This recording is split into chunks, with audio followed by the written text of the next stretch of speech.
ये जो 8 parts of speech आपने पढ़ा होगा, तो ये 8 पार्ट्स ऑफ स्पीच ये किस अकॉर्डिंग पढ़े हैं? ट्रेडिशनल ग्रामर के अकॉर्डिंग।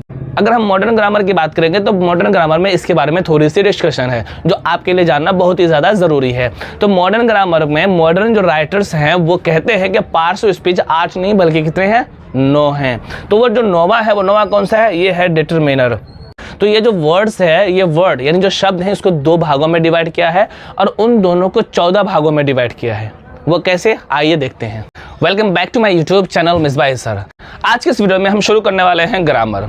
आपको पता ही है कि लैंग्वेज के लिए ग्रामर कितना इंपॉर्टेंट है, लेकिन आपको लगता होगा ग्रामर डिफिकल्ट है? बिल्कुल भी नहीं। तो आप हमारे साथ बने रहिए, आपको बहुत ही आसान तरीके से और बहुत ही मज़ेदार स्टाइल में ग्रामर पूरा का पूरा आपको समझा दिया जाएगा। तो चलिए शुरू करते हैं आज की इस वीडियो को। आप ऊपर देख सकते हैं, ऊपर मैंने लिखा है ग्रामर। ग्रामर का क्या मतलब होता है? रूल। रूल का मतलब ये हुआ कि एक ऐसे रूल, ऐसे कायदे जिसके जरिए कोई भी ज़बान, कोई भी लैंग्वेज बोली, पढ़ी और लिखी जा सके।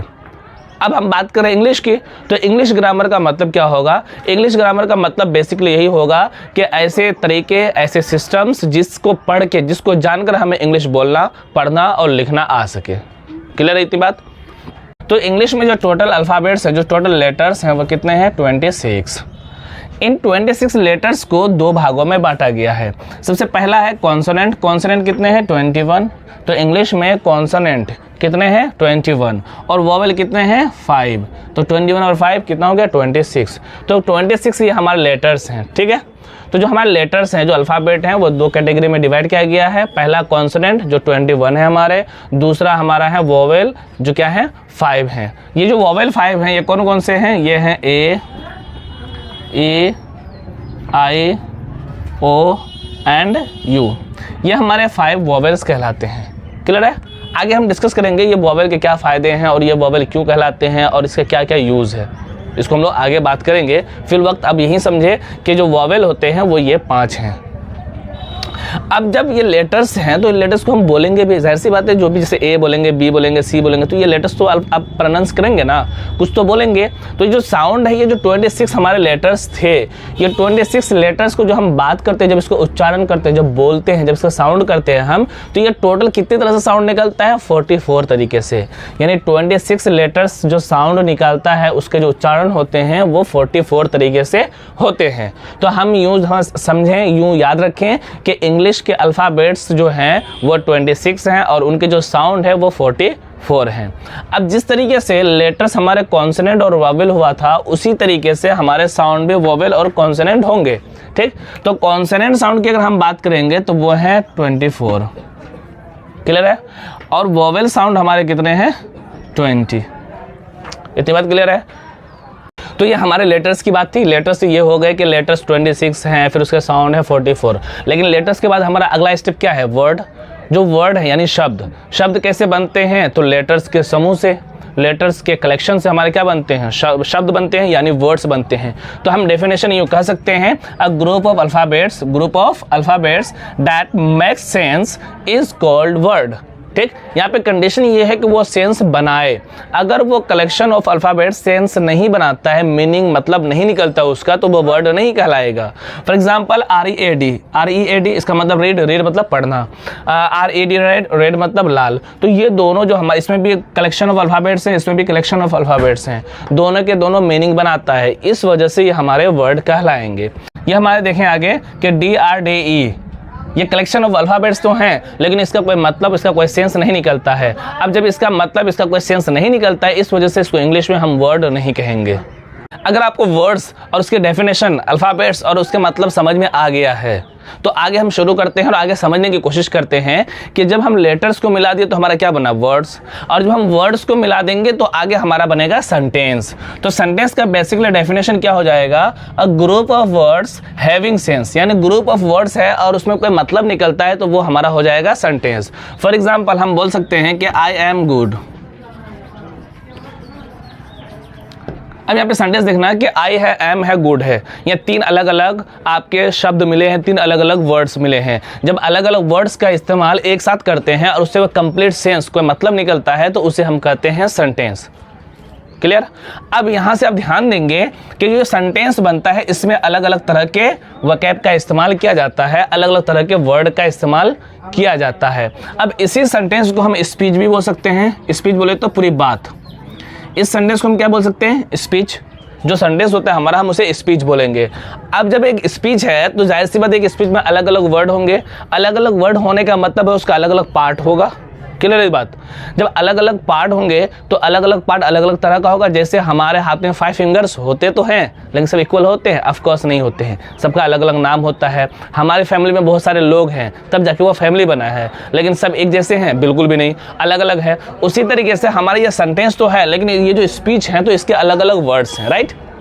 तो अब ये जो हमारे अलग अलग वर्ड्स हैं इनका क्या नाम होता है, क्या डिटेल्स है, इसी को हम लोग एक चैप्टर के नाम से जानते हैं जिसको हम लोग बोलते हैं parts of speech. Parts of speech. Parts of speech. Speech मतलब सेंटेंस बाद। अब इसका अलग अलग पार्ट हुआ, एक पार्ट कौन है? आई है, दूसरा क्या है? एम है, तीसरा क्या है? गुड है। ये अलग अलग पार्ट है, पूरा इक्वल सब मिला दिए, ग्रुप बन गए। जब कोलैबोरेट कर गया, सबके सब मिल गया तो वो बन गया हमारा स्पीच। तो ये जो हमारे अलग अलग पार्ट हैं, हिस्सा हैं, तो ये आखिर अपने आप में क्या कहलाएंगे? उसका तो अपना कोई पहचान होगी ना, अपनी खुद की एक पहचान होगी, उसका कोई नाम तो होगा। उसी नाम को जानेंगे आगे पार्ट्स ऑफ स्पीच के डिस्कशन में। तो आपने पार्ट्स ऑफ स्पीच कितना पढ़ा होगा? कमेंट में लिखें जल्दी से। पार्ट्स ऑफ स्पीच आपने कितना पढ़ा है? आपने ये पढ़ा होगा ना, 8 होते हैं। वो 8 क्या होते हैं कि इस दुनिया में जितने भी लोग हैं, जितने भी व्यक्ति हैं, उसका जाहिर सी बात है कोई ना कोई नाम होगा। जैसे मेरे चैनल का नाम है मिसबाही सर, आपका भी कुछ नाम होगा। क्या नाम है?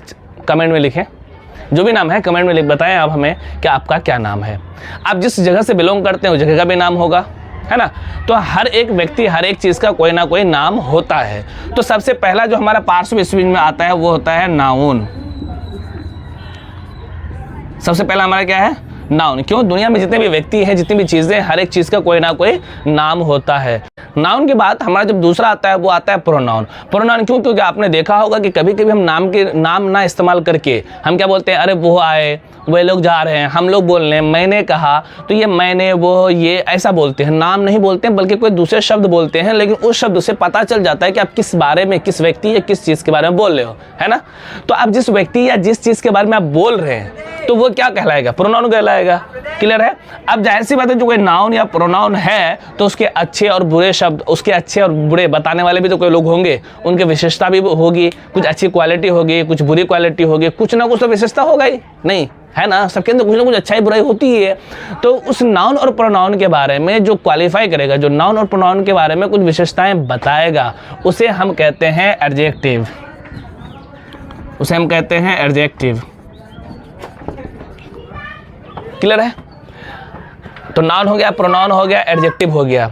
अब अगर आगे की हम बात करेंगे कि नाउन, प्रोनाउन, एडजेक्टिव, है ना, तो जाहिर सी बात है वह इंसान कुछ खाता होगा, पीता होगा, सोता होगा, कुछ ना कुछ तो काम करता ही होगा जिंदगी में। ऐसा तो नहीं कि बिना काम का निठल्ला बैठा हुआ है। अरे बैठा हुआ तब भी तो कोई काम है ना, बैठना, ठीक। तो कोई ना कोई काम करेगा। तो जो भी काम करेगा उस काम को हम लोग इंग्लिश में बोलेंगे वर्ब,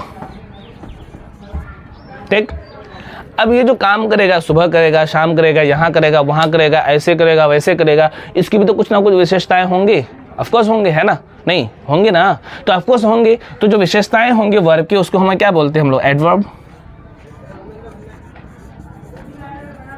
ठीक। ये 5 हो गए हमारे। अगला आप देखें कि जाहिर से जब आप इस्तेमाल करोगे इन सारी चीज़ों को तो कभी कभी क्या होगा ना कि कभी डबल नाउन का इस्तेमाल करना पड़ेगा, कभी डबल प्रोनाउन का इस्तेमाल करना पड़ेगा। मतलब जोड़ने वाले कनेक्टर्स तो कोई ना कोई होनी चाहिए, है ना। तो एक सेंटेंस में जब किसी नाउन या प्रोनाउन को जोड़ते हैं उसी सेंटेंस के दूसरे पार्ट से, तो उसे हम क्या बोलते हैं? प्रेपोजिशन। तो किसी नाउन या प्रोनाउन को जोड़ने वाले को जब इस्तेमाल करेंगे, यानी कोई ऐसा वर्ड जो किसी नाउन या प्रोनाउन को जोड़ेगा, वैसे वर्ड को हम क्या बोलेंगे? प्रेपोजिशन। क्लियर है। अब मान लो कि 2 अलग अलग सेंटेंस है लेकिन हमें एक ही साथ बोलना है। 2 अलग अलग सेंटेंस यार बोलना कैसे? हमें एक साथ बोलना है। तो उसको एक साथ जब बोलेंगे तो डायरेक्ट सुनेंगे, बोल देंगे। उसको कोई जोड़ने वाला भी तो होगा ना, कनेक्टर्स होने चाहिए। तो वो जो जोड़ेगा 2 अलग अलग सेंटेंस को, उसको हम लोग बोलते हैं कंजक्शन। उसे हम क्या बोलते हैं? कंजक्शन। अब दोनों में कंफ्यूज बिल्कुल भी नहीं होने का। क्यों? इसलिए कि जो प्रेपोजिशन होता है ना, वो नाउन या प्रोनाउन को जोड़ता है। ध्यान रखेंगे, सिर्फ नाउन या प्रोनाउन से पहले आएगा, उस नाउन और प्रोनाउन को उसी सेंटेंस के दूसरे पार्ट से वो जोड़ेगा। कौन? प्रेपोजिशन, जैसे ऑन, इन, एट, है ना। और जो हमारे कंजक्शन है, ये कंजक्शन का काम क्या है? ये नाउन और प्रोनाउन को नहीं जोड़ता है, बल्कि दो अलग अलग क्लाउज को जोड़ता है, दो अलग अलग वर्ब को जोड़ता है, दो अलग अलग सब्जेक्ट और वर्ब या दो अलग अलग सेंटेंस को जोड़ता है। क्लियर है? तो ये है थोड़ा सा बड़ा, मजबूत, स्ट्रॉन्ग। ये थोड़ा बच्चा है, छोटा, एक ही चीज को जोड़ता है ना। अब बात यह है कि इतना सारा कुछ कर लेगा तो उसके अंदर कुछ फीलिंग, इमोशन, खुशी, गम, उत्साह कुछ तो होगा ना? नहीं होगा? होगा ना। तो कुछ ना कुछ तो होगा ही। तो जो उत्साह, फीलिंग, इमोशंस को रिप्रेजेंट करता है जिस वर्ड को, उस वर्ड को हम बोलते हैं इंटरजेक्शन।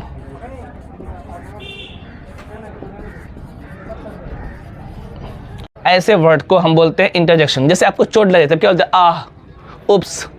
या जीत जाते हो आप क्या बोलते हो? Hurray, wow. ऐसा वर्ड का इस्तेमाल करते हैं आप। तो ये सारे जो वर्ड हैं, ये वर्ड क्या कहलाते हैं? इंटरजेक्शन। तो ये जो आप पार्ट्स ऑफ स्पीच कितने पढ़े हैं? 8। यही 8 पढ़े होंगे, आई होप यही पढ़े होंगे आप। लेकिन आपको यहाँ पर एक बात बताऊं, अब कमेंट में आप हमें ये बताइए कि जो आर्टिकल होता है ए, एन और द, वो इन 8 में से किस में आता है? ज़रा बताएं, जरा लिखें। आप पढ़े होंगे तो लिखें, वीडियो को पॉज करें यहीं पर और हमें कमेंट में ज़रूर बताएं। ठीक? आपको नहीं आता है? नहीं आता है तो कोई बात नहीं, अब हमारे साथ बने रहिए, हम आपको अभी आगे बता रहे हैं। ये जो 8 पार्ट्स ऑफ स्पीच आपने पढ़ा होगा, तो ये 8 पार्ट्स ऑफ स्पीच ये किस अकॉर्डिंग पढ़े हैं? ट्रेडिशनल ग्रामर के अकॉर्डिंग। ट्रेडिशनल ग्रामर क्या होता है? यानी वो जो पुरानी ग्रामर है, जो कई सालों से चलता आ रहा है, 40 साल 50 सालों से जो चलता आया है, उससे हम क्या बोलते हैं? Traditional grammar. अगर हम मॉडर्न ग्रामर की बात करेंगे तो मॉडर्न ग्रामर में इसके बारे में थोड़ी सी डिस्कशन है जो आपके लिए जानना बहुत ही ज़्यादा ज़रूरी है। तो मॉडर्न ग्रामर में मॉडर्न जो राइटर्स हैं वो कहते हैं कि पार्ट्स ऑफ स्पीच 8 नहीं बल्कि कितने हैं? 9 हैं। तो वो जो 9वां है, वो 9वां कौन सा है? ये है डिटरमिनर। तो टोटल हमारे पार्ट्स ऑफ स्पीच अब कितने हो गए? 9। क्या? Noun, pronoun, adjective, verb, adverb, preposition, conjunction, interjection और डिटरमिनर, या इसको डिटरमिनर भी बोलते हैं, बट डिटरमिनर ही आप बोलें। ठीक? अब यही तो बात रुकी नहीं है, आगे भी इसके बारे में डिस्कशंस हैं। वो आगे क्या डिस्कशन है कि पार्ट्स ऑफ स्पीच को जो है उसको 2 भागों में डिवाइड किया गया है। जो पार्ट्स ऑफ स्पीच बेसिकली क्या है? वर्ड्स हैं। अभी हमने बताया था आपको पार्ट्स ऑफ स्पीच क्या है? वर्ड्स हैं। तो ये जो वर्ड्स है, ये वर्ड यानी जो शब्द हैं, इसको 2 भागों में डिवाइड किया है और उन दोनों को 14 भागों में डिवाइड किया है। वो कैसे? आइए देखते हैं। अभी हमने पीछे पढ़ा कि पार्ट्स ऑफ स्पीच 8 हैं। किसके अनुसार? ट्रेडिशनल यानी पुरानी ग्रामर के अनुसार। लेकिन पार्ट्स ऑफ स्पीच 9 है, किसके अनुसार? मॉडर्न ग्रामर के अनुसार। लेकिन पार्ट्स ऑफ स्पीच पे थोड़ा सा और गौर करने की बात है, वो और समझने वाली बात है, वो ये कि जो पार्ट्स ऑफ स्पीच है, तो ये पार्ट्स क्या होते हैं? ये होते हैं वर्ड्स। अब ये जो वर्ड्स होते हैं ना, इसको 2 भागों में बांटा गया। पहला फॉर्म क्लासेस और दूसरा स्ट्रक्चर वर्ड। ये मॉडर्न ग्रामर की बात बोल रहा हूँ मैं, जो अभी अपडेटेड ग्रामर है। अब ये फॉर्म क्लासेस क्या होता है? पहले इससे पहले आप एक चीज़ बताएं कि सफिक्स और प्रीफिक्स आपने नाम सुना है, जिसको हम लोग एफिक्स बोलते हैं। सफिक्स और प्रीफिक्स जो वर्ड के शुरू में भी लगता है कभी और कभी लास्ट में लगता है। जैसे पॉसिबल से इम्पॉसिबल बनाते हैं, ठीक है, और ब्यूटी से ब्यूटीफुल, यूज से यूजलेस, है ना, गो से गोस, गो से गोइंग बनाते हैं ना। तो अब समझने वाली बात यह है कि वो सारे वर्ड जिस पर एफिक्स का प्रभाव पड़ता है, यानी एफिक्स कैन बी यूज्ड, वो वर्ड्स जिनके साथ एफिक्स का इस्तेमाल किया जाता है वो कौन कौन से हैं? तो सबसे पहला हमारा है नाउन, दूसरा हमारा क्या है? प्रोनाउन। पहला क्या था? नाउन, दूसरा क्या है? प्रोनाउन, तीसरा एडजेक्टिव और चौथा है एडवर्ब। ये सिर्फ 4 हैं ऐसे हैं जिस पर एफिक्स का प्रभाव पड़ता है, और इनके अलावा जितने भी इंग्लिश में वर्ड्स हैं उस पर एफिक्स का प्रभाव बिल्कुल भी नहीं पड़ता है।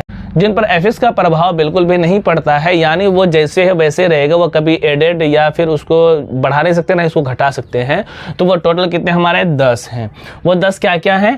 पहला है डिटरमिनर, दूसरा प्रोनाउंस, तीसरा प्रीपोजिशन, चौथा ऑक्सिलरीज जो ऑक्सिलरी वर्ब्स होते हैं वो, पांचवा है इंटेंसिफायर्स, छठा है कंजक्शंस, सातवां इंटरजेक्शंस, आठवां सेंटेंस कनेक्टर्स, 9वां सब ऑर्डिनेटर्स और 10वां हमारा है क्वेश्चन वर्ड्स। तो ये थे हमारे पार्ट्स ऑफ स्पीच। तो अब बताएं कि पार्ट्स ऑफ स्पीच अब कितने हैं? 2। और डिटेल्स में अगर बोलेंगे तो कितने हैं? यहाँ पे 4 और यहाँ पे 10, टोटल कितने हो गए? 14। तो टोटल हम लोगों ने समझा कि पार्ट्स ऑफ स्पीच को कितने कैटेगरी से बांटा गया है। पहले बांटा गया 8 जो हमारे ट्रेडिशनल ग्रामर हैं, फिर बांटा गया 9 जो एक ऐड किया हम लोग वो है डिटरमाइनर, फिर उसके बाद जो हमारा अगला है वो बांटा गया 2 भागों में, स्ट्रक्चर वर्ड और फॉर्म क्लासेस में।